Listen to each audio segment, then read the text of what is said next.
Alright, so when you're installing the CPU, make sure there's a circle on the bottom part, and make sure you align that with the triangle. Not circle, I mean there's a triangle on the bottom part of the CPU tray on the bottom part.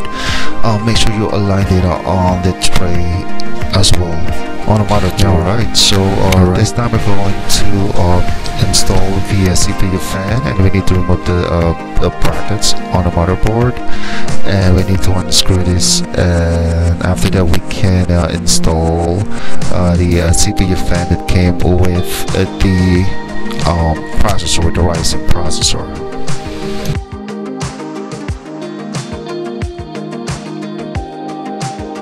Alright, the CPU fan already has a thermal paste. I don't need to reapply that. And make sure you do a crisscross pattern when you screw the CPU fan on the board. And do not over tighten the screws as well.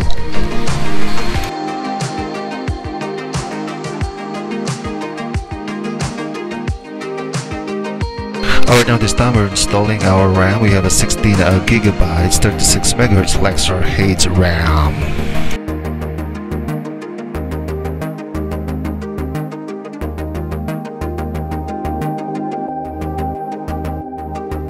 Alright, so pag may narinig na clicking sound na click, ibig sabihin na install nyo ng tama yung RAM sa board.